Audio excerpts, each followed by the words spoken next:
The transition to a climate-neutral, resilient and equitable future is a huge task, both in terms of speed and scale of action that's required. In response, recent years have witnessed a huge surge in green finance, with many multilateral institutions increasingly prioritizing millions of dollars of green projects, such as the World Bank, EBRD, and the EIB, among others. For municipalities, which often face challenges in accessing sufficient financial resources, green finance can present an opportunity to deliver on these ambitions and projects that benefit people and the planet. Between 2015 and 2019, green and sustainability debt sales increased to just under $460 billion, and this growth is set to continue over the course of the decade.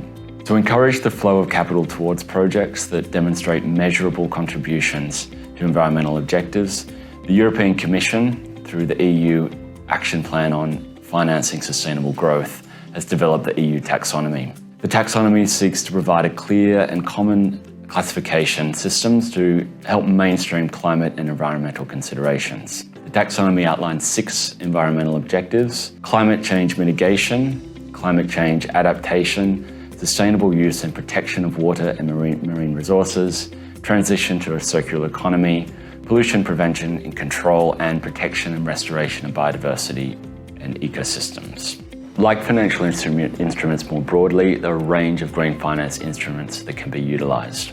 One significant area relates to debt instruments, in particular green bonds. Green bonds represent a large share of green finance sales globally and are any type of bond instrument where the proceeds will be used exclusively to green projects, eligible green projects. Green bonds can be issued by any entity which has suitable green assets, including local governments, as well as banks, national governments and organisations. But there are a variety of other instruments as well, ranging from more common instruments like equity financing and grants to more innovative financing mechanisms like crowdfunding. Ultimately, the ability for municipalities to access green finance instruments will really depend on the extent of local government powers that are provided from central government, and this is particularly true for debt. For municipalities, the source of green finance can come from public sector, often municipal funding and grants, but also through the private sector and multilateral organisations.